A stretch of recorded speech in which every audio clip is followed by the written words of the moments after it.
The world of 200 million years ago saw some of the strangest animals that had ever lived.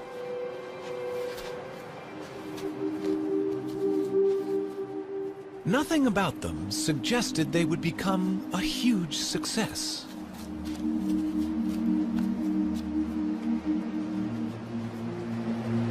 But these turtles were among the first of Earth's great dynasties of reptiles.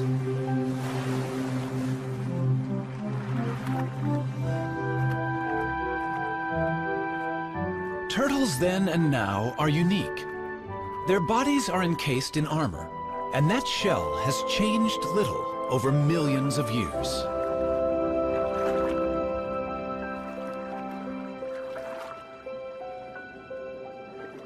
Varying greatly in size, they colonized most of the world. But wherever they live, the basic shape of a turtle's body remains the same.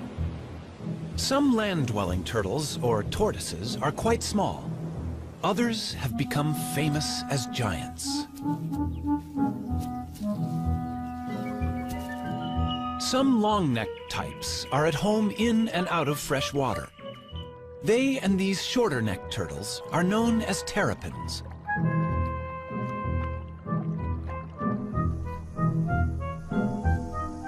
"257 turtle species exist.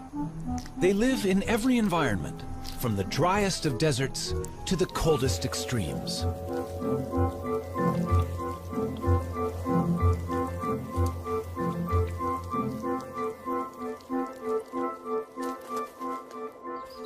Some that are gentle vegetarians have become welcome visitors to our homes. Others hunt out of our view.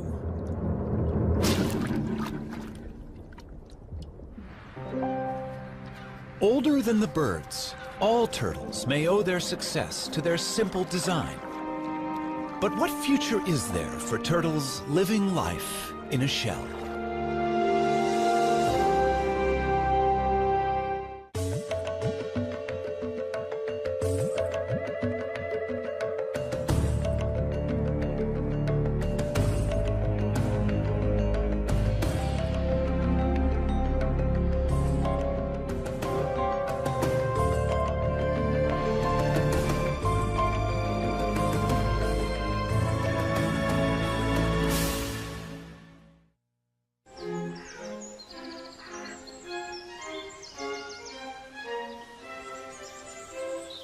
Powderham Castle in England is the ancestral home of Lord Devon.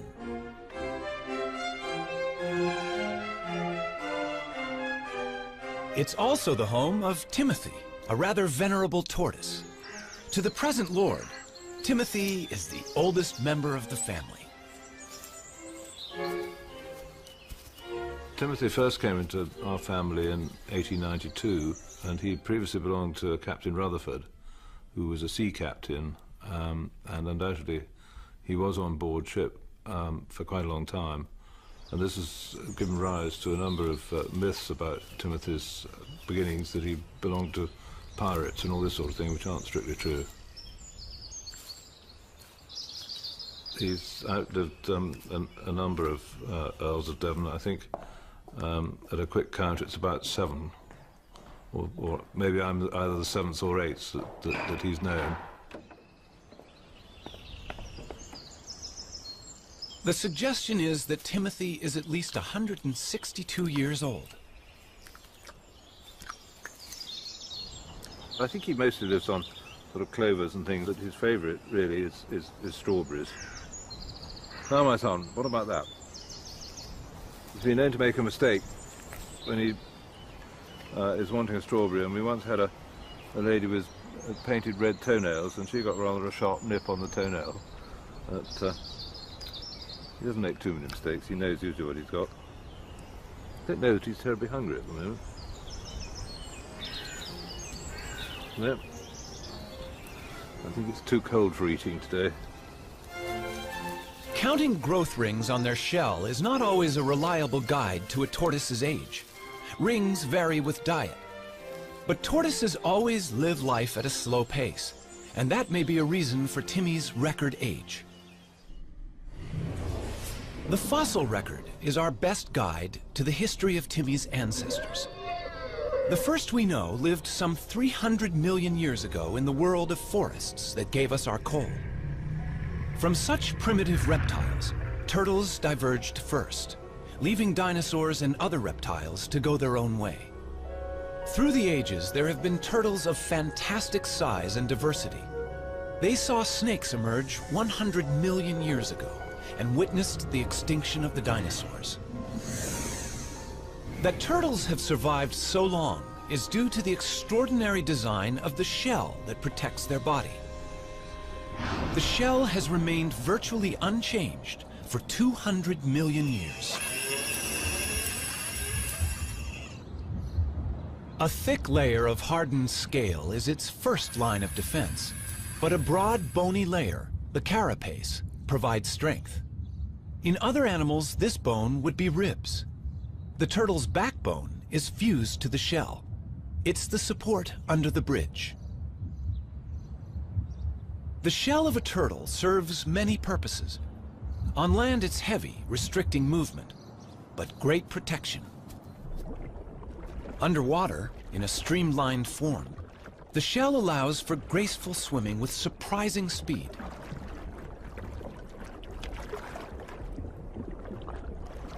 Power is provided by huge front flippers.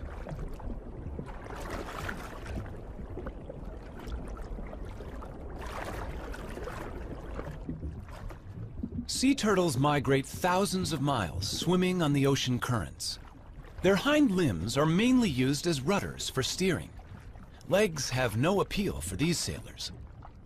Sea turtles only emerge onto land to nest, and even then, flippers are sufficient to haul the turtle over a beach.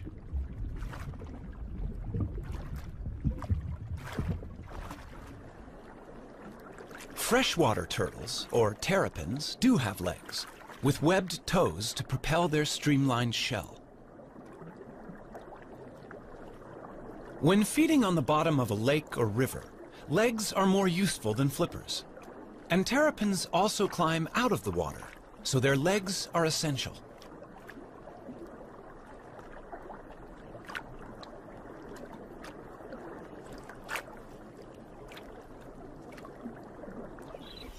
A tortoise, walking on land all the time, needs strong legs, in this case to carry it out of danger. The pancake tortoise also has a flattened shell that's handy for fitting into crevices. A caracal can easily spot a meal in these cracks, but the shell of this tortoise, being flexible, can be tightly wedged in the rock. This pancake tortoise's casing defeats the inquisitive cat.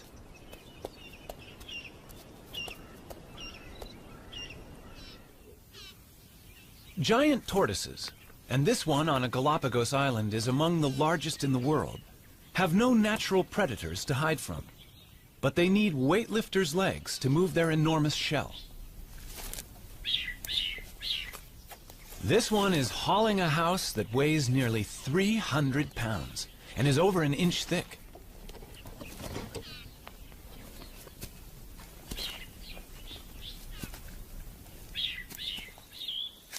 A tiny box turtle leads a far more troubled life in raccoon country, but its domed shell has a cunning device that usually outwits such hunters.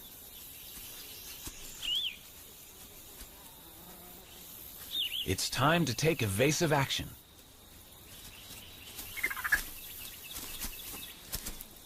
The shell is hinged. The drawbridge comes up, and all of the turtle, head, limbs, and tail, is safe inside its castle.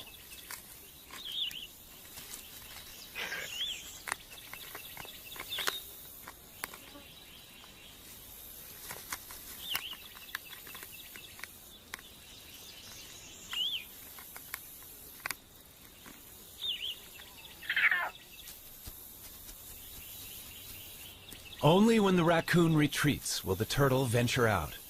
That hinge on the lower shell saved its life.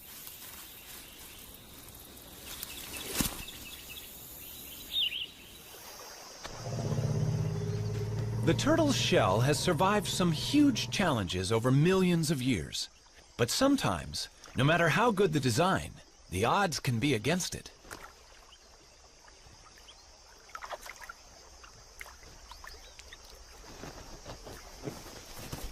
That is one lucky tortoise. Surviving the heat of a desert is a particular challenge for tortoises. They can only control their temperature by moving into and out of the sun. Dr. Jeff Lovich of the United States Geological Survey is radio tracking a desert tortoise on a wind farm in California.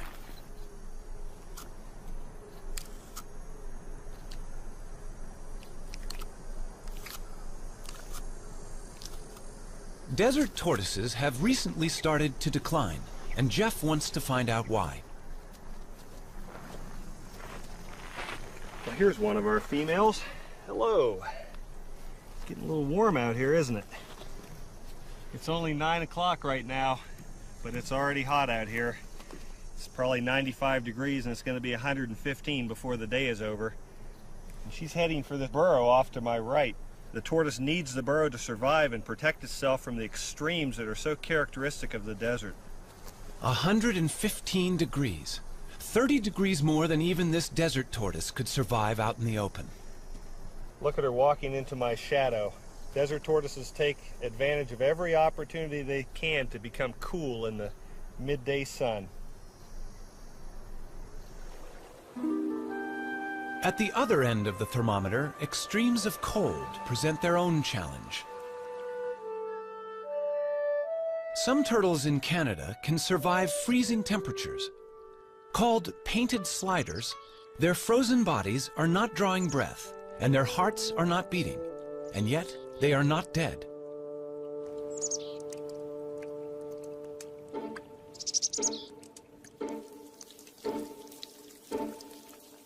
These hatchlings, born in August, freeze and unfreeze throughout the winter until the final thaw in spring.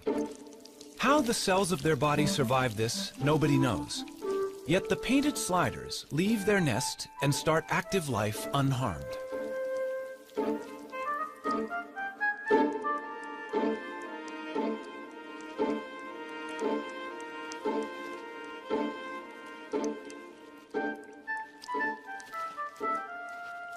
Such marvelous abilities to survive were entirely to the turtle family's advantage, until humans appeared on the horizon. In the centuries before refrigeration was invented, it was sailors who took advantage of the turtle's special qualities.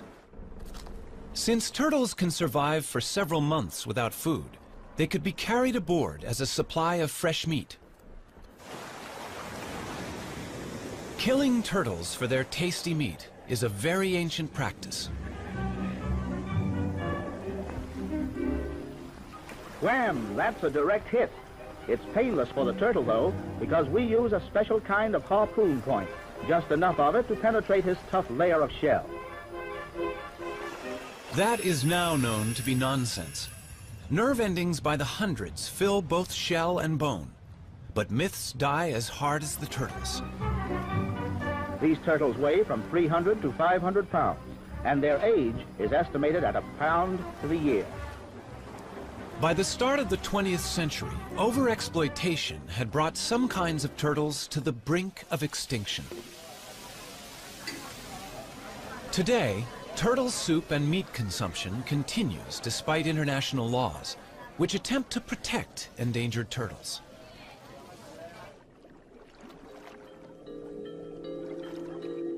The turtle may well be our defenseless victim, but in the natural world, these successful reptiles have for a long time been quite capable of defending themselves.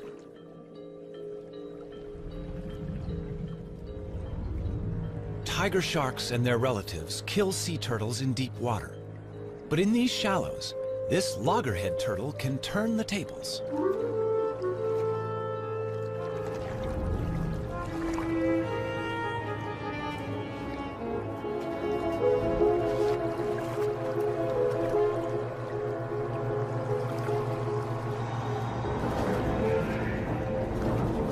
The turtle is biting the shark. It has no teeth, but the sharp serrated plates in its strong jaws can inflict serious injury. In shallow water, the shark's movements are restricted, and it has difficulty fighting back. After a breath of air, the valiant turtle can return to feeding. It can give as good as it gets.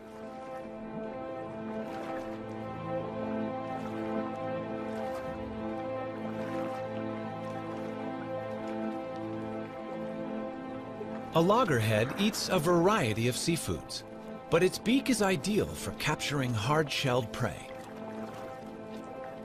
Bad luck for this crab.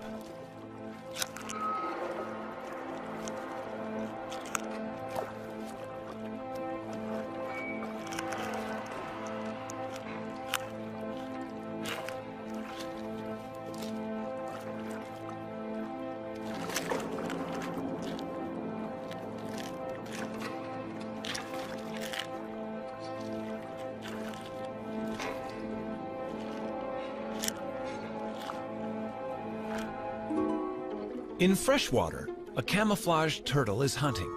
This is a mata-mata.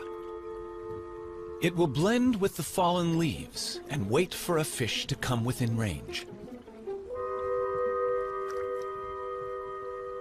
Then, it simply sucks them in.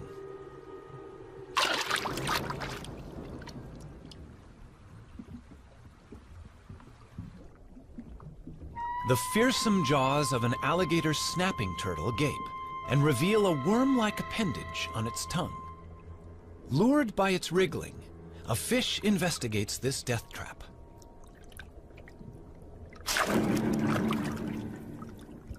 And there are even turtles that hunt together. Donald Stridham knows that visitors to the Swardini Reptile Park in South Africa are fascinated by the bloodthirsty terrapins he exhibits there. It's feeding time in the terrapin pool. You know, if I had to put my finger into this water, they would eat it. But I'm going to give them something else to eat, their favorite food, a little piece of chicken here. And if I lower that down, they're going to move towards this. Come, guys. Come on. You'll probably find that the red-eared terrapins come first. They are normally the more dominant, and here comes one now. You can see why it's called a red-eared terrapin. It's got the little red mark behind the eye. And look at that. He's a dominant one, so he will come first. And here comes one of the serrated hinged terrapins on the side here. And the rest of them are going to respond to the movement. In fact, they would have to eat in colonies. They can't easily, as you can see here, bite off a chunk of meat on their own. So they need to tear it amongst each other. They eat in much the same way as piranhas. So lots together, biting off chunks and pieces of meat. And you can see that happening right here now. Red ear's got a really good grip on it. They tear at the meat. This is all very necessary in nature. They clean up the place. They're in fact the aquatic hyenas.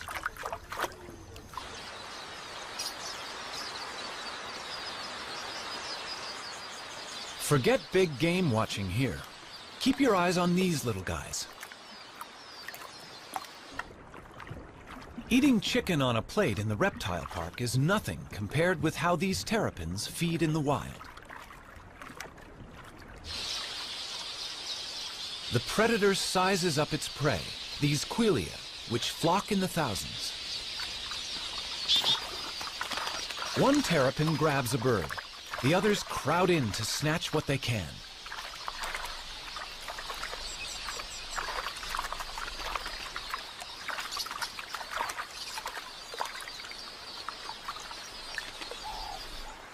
Even birds as big as doves are not safe from the helmeted terrapin's submarine attack.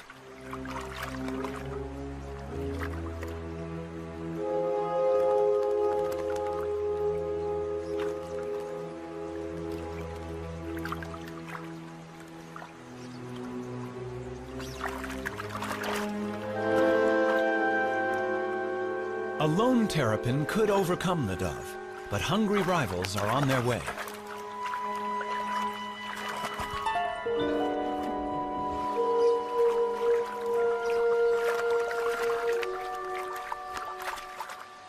And turtles can be even more competitive when it comes to mating. The birds of Dasson Island off the Cape Coast of South Africa share their tiny home not only with rabbits, but also with more than 10,000 tortoises. But not until the temperature climbs to 75 degrees do they come out.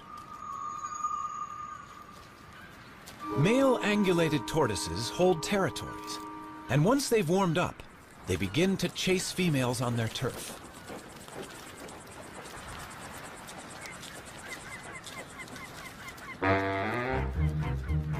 Once he's found one, he won't easily let her go. So far, so good, but he's chased her onto another male's territory, which will upset his plans.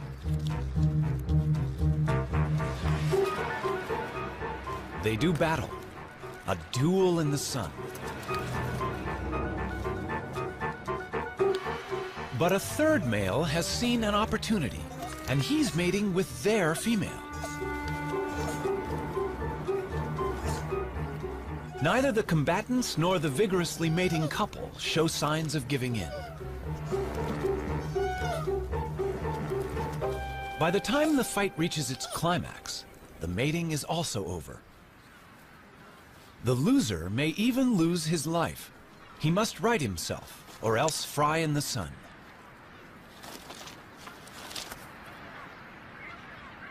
The temperature is rising rapidly. He must get into the shade. But that's hard to find with 10,000 competitors. His answer is to dig in, covering head and limbs and using his shell as a sunshade.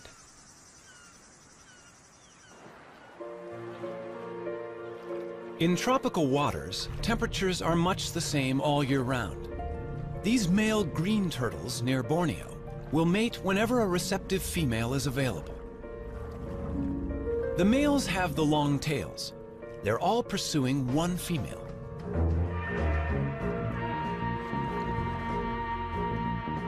A male succeeds in locking onto her shell and mating with her.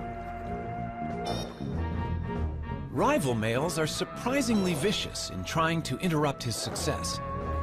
These powerful jaws can injure a flipper. And not only the mated male, but other rivals are also getting bitten. But to no effect. The desire to mate is strong, and only when he has succeeded will other males have a chance to take his place.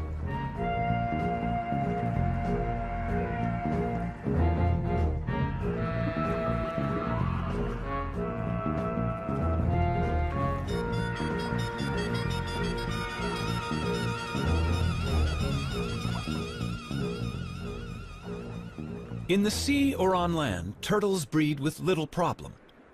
But on the unique islands of the Galapagos, a crisis has arisen.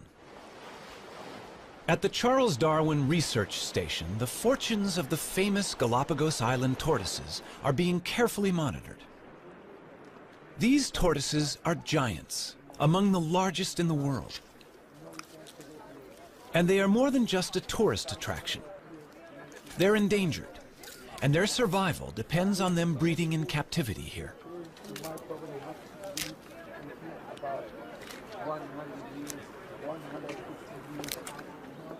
These baby tortoises are the hope for the future.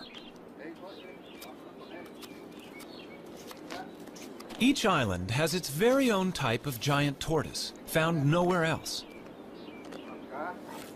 And in these pens, babies are being nurtured until they're ready to be taken to their particular island home.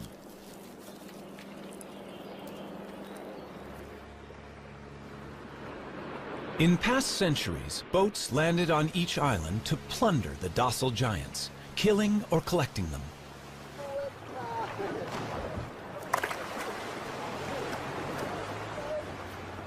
Today's boat is helping to right that wrong, bringing in young tortoises to replace those that were taken.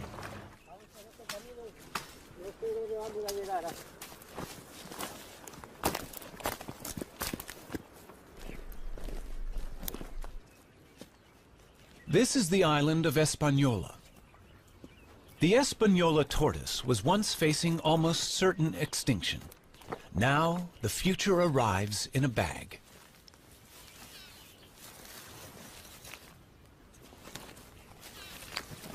A 1,000 young tortoises have been released like this, all bred from just 15 adults collected in the 1970s. They should be safer than they've ever been. Their only enemy was people, and now the poacher has turned protector. In 20 years, they should all be as big as this adult.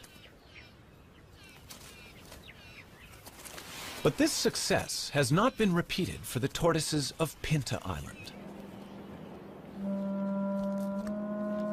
The last remaining resident of Pinta is living out his old age at the Charles Darwin Research Station. They call him Lonesome George. More than 70 years old, he's the last of his species. All the others starved when introduced goats ate the plants of Pinta, and shipborne rats ate the tortoise eggs. Zoos and private collections worldwide have failed to turn up a relative. And even if a mate were found, he could be too old to breed. The Pinta Island tortoise may be the first turtle species to become extinct in the 21st century. The future of many of the world's turtles is a matter of concern. Even the olive Ridley sea turtles, famous for their mass egg-laying on this beach in Costa Rica, are arriving in fewer numbers each season. Randall Arouse is familiar with the spectacular aribata, as it's called, here at Osteonal. Ever since I was a very young boy, and I was always interested in marine biology. But then one day, it was 1982, I was a second-year biology student. I walked into the school and there was a big sign that said, Aribata, we need volunteers. And I thought, well, I've heard about the Aribatas and the turtle nesting. I should go check it out. Then I came to Osteonal, right here at this spot, and I saw the Aribata happening. And right then it struck me. Like I had to study turtles, and I've been doing turtles ever since. As many as 200,000 turtles might haul out onto this beach on one night. 20 years ago, it would have been 1 million, but this is still one of the biggest aribatas in the world. The turtles are right now congregating right out there. They're going to congregate in what we call the float, and they'll start coming up after the sun goes down, and probably by midnight or 1 in the morning, we're going to have a very high concentration of turtles nesting here on this beach, and they're not going to finish until sunrise, probably at about 8 or 9 in the morning. So yeah, it's going to be some pretty heavy work all night long. We basically know that these turtles come for 2 or 3 consecutive aribatas in a row. Then they're going to leave, and we won't see the turtle again for another year or another 2 years. The aribata that we're witnessing now may easily have 100,000 turtles participating. And 100,000 turtles at 100 eggs per turtle, roughly, that means 10 million eggs. Eggs are the turtles' investment in their own future. But eggs can also produce illegal income for poachers. So patrols of armed guards protect these nesting turtles all night against egg thieves.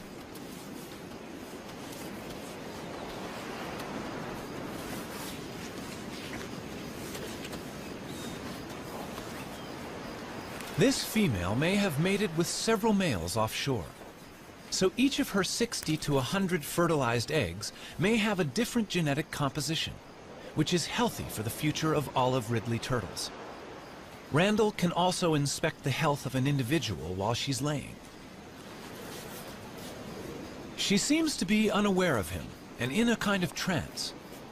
He examines her gently for signs of disease or injury while she's in this curious, semi-conscious state. Just why she enters this trance is not yet known. The studies carried out on this beach indicate that roughly 8% of all the eggs laid on this beach will actually hatch and turn into little turtles. Now, that does not mean that these little turtles will turn into adults. A wild guess is 1 out of 100.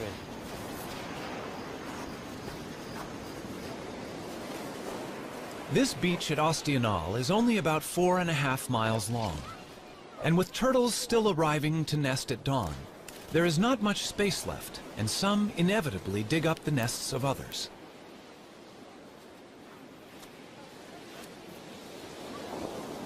Many eggs get damaged, and the loss is enormous.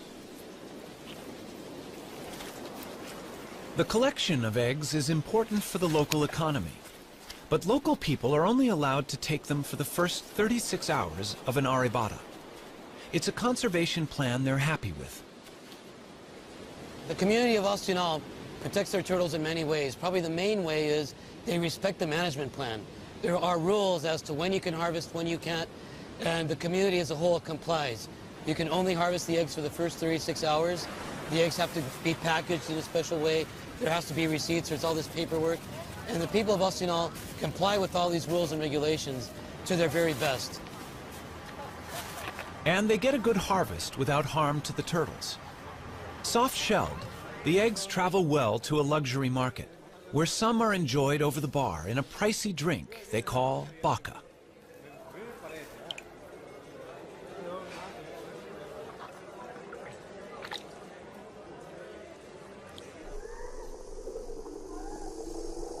Now that more and more people are living where they do, land turtles such as the California desert tortoise face greater problems. This rivalry concerns Jeff Lovich. When you look at what people have done to the desert in the last 100 years, it's amazing that it's survived. I mean, here we have this rugged old touchstone, a place that looks timeless, yet it's changing very rapidly, in a place that was formerly virtually empty of people and now sits in between Phoenix, Las Vegas, and Los Angeles, some of the most highly populated cities in the United States. And we put roads in through the whole desert.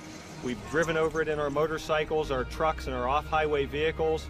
We've encouraged the spread of exotic species of plants and animals that are changing the landscape of the desert very rapidly. And the desert tortoise has become the flagship species for conservation in the Mojave Desert. But it has a very uncertain future in terms of how it's going to be able to survive in this onslaught of human population increase. Its charm may be a desert tortoise's worst enemy. People like to have one at home.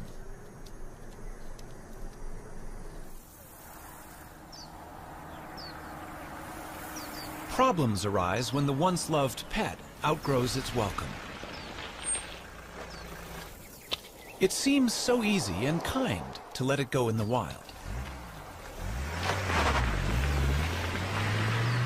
But Fred, or whatever his pet name has been, is about to cause problems among the wild tortoises he will inevitably meet.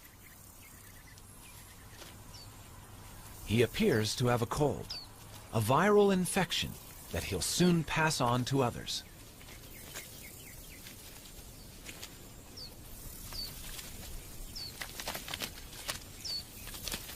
A whole population of desert tortoises may die because one unwanted pet was carelessly released.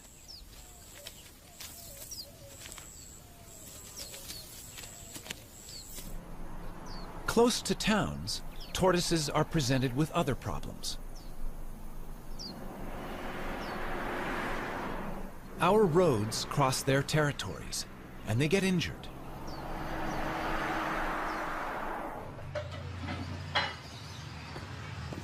Very injured turtle. Another casualty for the vet. But this one is not from a traffic accident.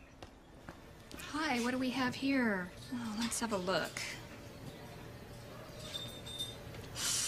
Poor thing. Oh, looks like it's been chewed up by a dog or a coyote or some kind of a predator. Okay, this is just like dead skin, dead scales, so this doesn't hurt. This is just like peeling dead skin off. Fiberglass can be used to repair tortoise bodywork. Sometimes I feel like a cook when I'm doing this. Cover up, but we'll cover it up with another layer. And it should do fine. Down there too. Because of the fact that it's clear, we can see through it and see what that tissue looks like in there. So if it ever got to a point where that tissue started looking bad, we'd be able to take this shell patch off and get in there and treat it. All right. Convalescence for that injured turtle is available here with Dan Touchstone of the San Diego Turtle Society. Turtles are able to survive much more severe injuries than a mammal because of their shell and a much slower constitution. Strawberry? Ah, come on, you want it. He also has orphans in his care. Unwanted pets. Morning, Puddles. All are pampered here. How you doing, big guy? Breakfast time for you. Yeah, there you go. Puddles, you were about the size of a walnut when we got you. Here you go. I know you're hungry. In Florida, turtles have acquired a special friend, Richard Moretti, who's a bit surprised by his new passion. I moved to the Keys in 1983 and started fishing. Everybody said, oh, you're so great, you came to the Keys to save the animals. No, I came to kill the fish. It just, living in the Keys changes you. You appreciate the environment a little more. Okay. Yeah. She'll be out here by the end of summer. And these are the new babies? Yep. Concerned about sick and injured turtles he encountered in the late 1970s, Richard set up the Florida Turtle Hospital and staffed it with a dedicated veterinary team. Well, she'd have to get a little larger, but yeah, she's swimming okay and she's eating just fine. I filled an old saltwater swimming pool with tarpon and grouper and snapper, and all the children that came to visit said, do you have any turtles? So in 1986, we went to the state of Florida and said, how do we get sea turtles? They said, well, the only way you can have them is to do something for them. And I said, well, what would you like us to do?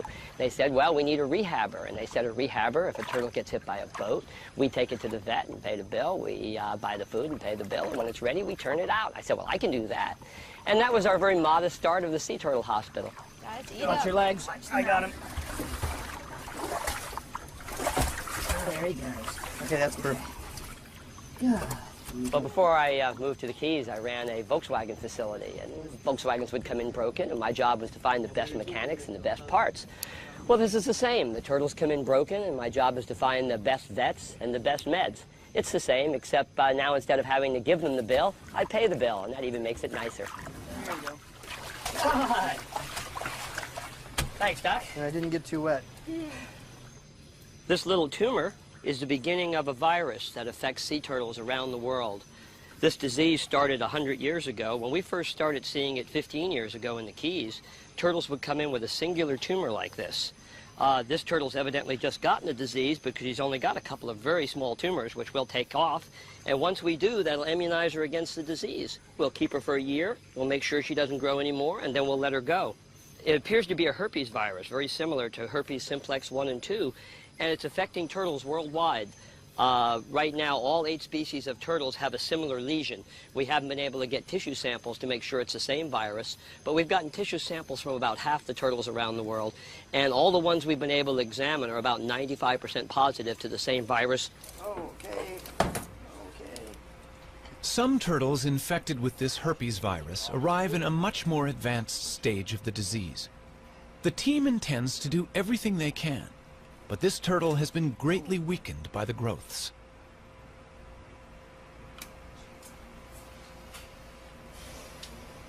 Notice the contrast difference. You have a radio opacity here.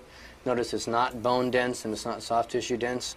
I'm concerned about these. We definitely need to go in and do the endoscopy and document that they're there with some digital photographs. Okay. And the reason, Sue, that we have her on her back like this is that way we don't accidentally poke into something like an intestine or a bladder. Here, so you know we're in. That's got to make her feel so much better. Okay, gang, here we go. I'm going to pass this directly in. There we go. The endoscope does not reveal good news. They can recognize large tumors within her body. In the wild, she may not have lived much We longer. have what we need. Okay, now we need to roll her back over. Okay. Because I need to put a suture in there. Suture in there? Okay. Well, that's not good news for this baby, unfortunately. Easy. They can do nothing for her except ease her pain and put her to sleep.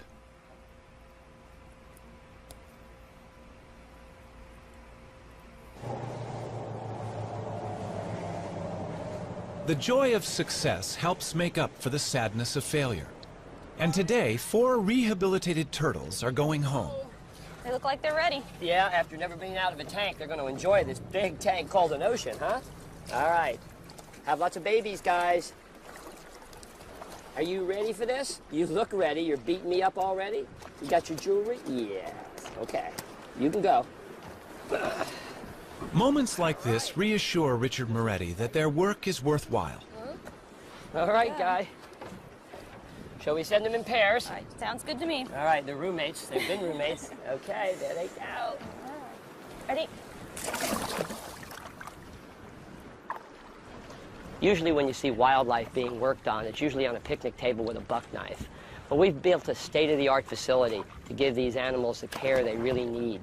Those little turtles that were just released, when they came in, they had been trapped in roots when they were born, and they struggled to get out, and they were cut all the way to the bones, all over their body from struggling with those roots. It took us 2 years to get them ready, and you saw those were nice, healthy turtles. And the feeling, taking a wild animal that's going to live a lot longer than I will, back out into the ocean and turning it loose for future generations, well, you can see, goosebumps. It's great. Nothing feels better than being able to put something back for the future.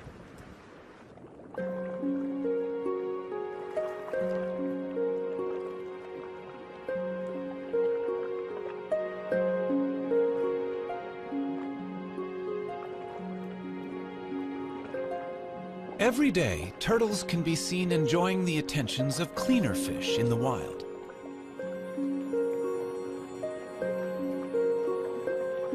The fish feed on algae, and in doing so, clean the turtle's shell. It's a partnership that's millions of years old.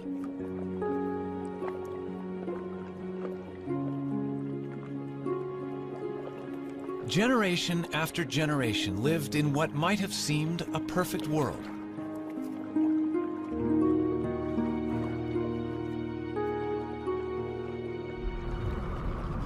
But change is sweeping through the ocean.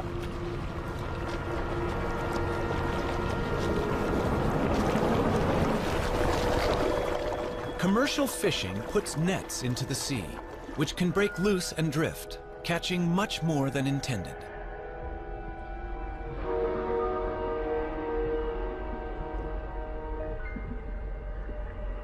These death traps can also snare and drown frightened turtles. Helplessly bound, they cannot swim to the surface to breathe. Shrimp nets have also taken a toll on turtles. Scientist John Mitchell. In the late 1970s and early 1980s in the southeast region of the United States, we estimated that approximately 40,000 sea turtles were killed incidental to shrimp trawling.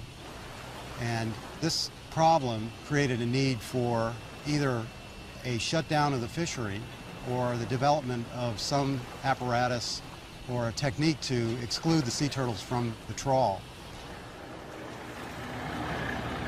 What they developed was TED, a turtle exclusion device.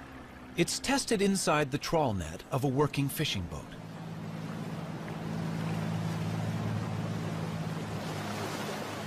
The net is being dragged behind the boat, and the TED is fixed inside the net at the end. The idea is that a turtle in the net hits the device, is pushed up the ramp, and escapes through the top of the net. Only a live turtle can test it. In this situation, a turtle would normally be fatally trapped with the shrimp. But on reaching the TED, the turtle, much bigger than the shrimp, hits the bars, is guided upwards and out into the sea, none the worse for its experience. It's a simple invention, but it saves the lives of many turtles. And the use of TEDs desperately needs to be encouraged worldwide. Here in Central America, we know that in Costa Rica at least 15,000 turtles are being caught a year. And of course, this is definitely going to have an impact on the population. There's a dead turtle right over there, you can see, almost definitely killed by a shrimper. If Costa Rica was implementing TEDs efficiently, this would no longer be the case.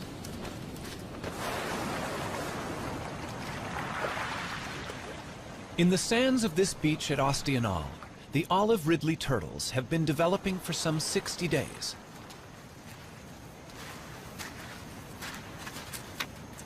What happened under the sand as the eggs hatched is quite special.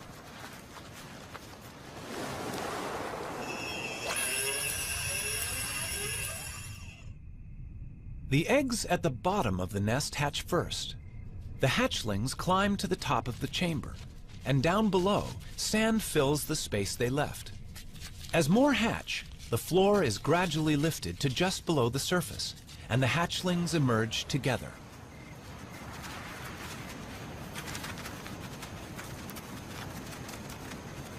Once out of the nest, hatchlings must head for the sea. But how do they know where it is? Light is a crucial factor for orientation. The sea is always brighter than the land.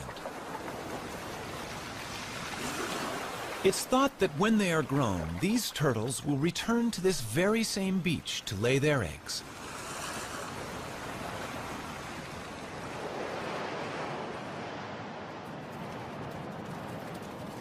Turtles also hatch in daylight. Most race directly for the ocean, but they can now be seen by predators. Theirs is a lonely and dangerous journey.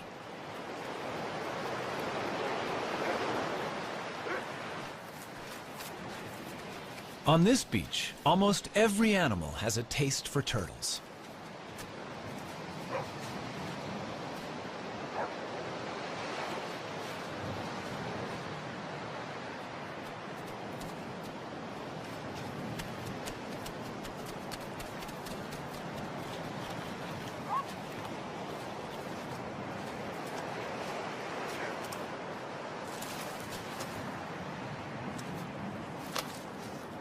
But predators, such as this black vulture, don't always get to eat their fill.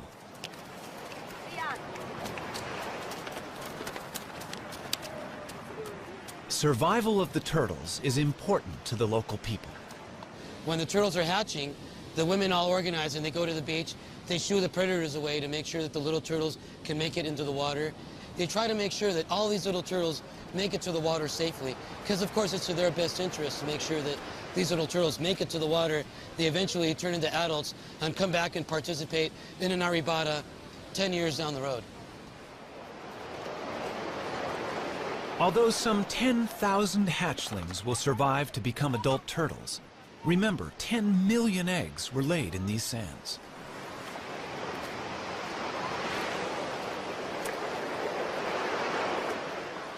With a little help, these youngsters will be out to sea, where they will drift away on the currents.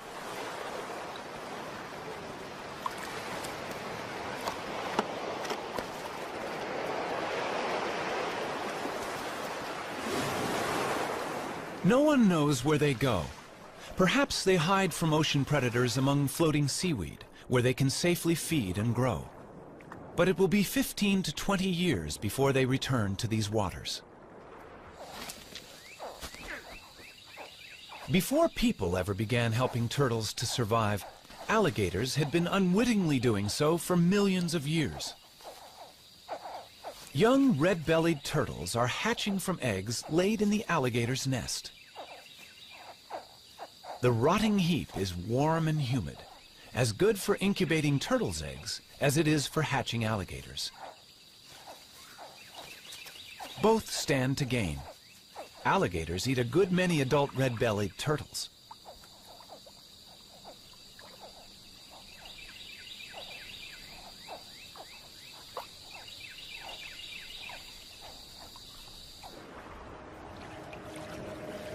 For 200 million years, turtles, with their curious bodies encased in their remarkable shells, have endured all manner of change around them. Today's world is unlike that of long ago. The oceans are threatened by human pollution and greed. Ancient homelands have become deserts. Islands are overrun by vermin. And the future for these reptiles may depend on us. We don't know really what role they play in the overall scheme of things with the ecosystem. And I think that's one reason why we should use any means to protect them. There are many, many animals that we really don't, humans don't see a need to spend the effort and the time to conserve, but just the fact that we don't know, I think, means that we should.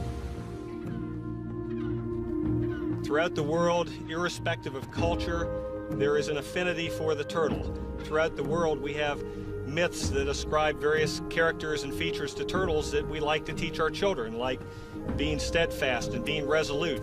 Here in this country, we have our own myth about the tortoise and the hare, and we teach our children that being steady and continuing to run the race can lead to victory. You don't have to be the fastest, you don't have to be the best.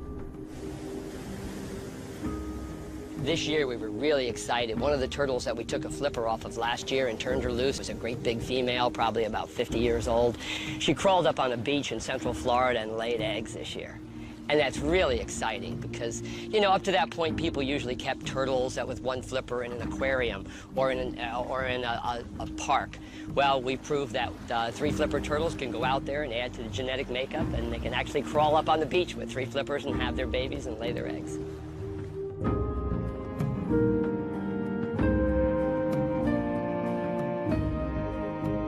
They're 200 million years old. Those are living fossils that we put back in the ocean. And hopefully with a lot of help from our friends that help us work on turtles, we'll see them into the next millennium.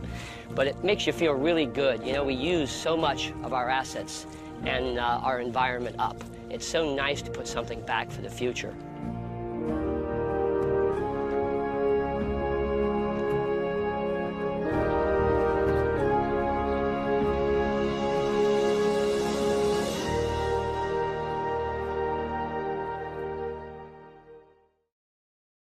To learn more about what you've seen on this nature program, visit PBS online at pbs.org or America Online keyword PBS.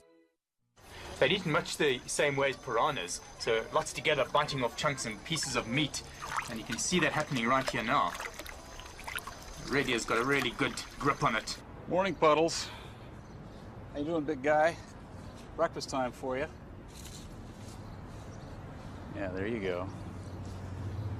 Puddles, you were about the size of a walnut when we got you.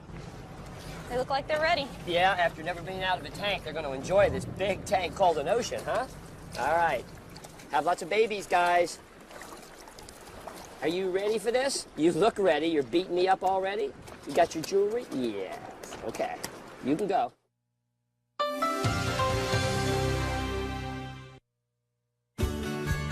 We are PBS.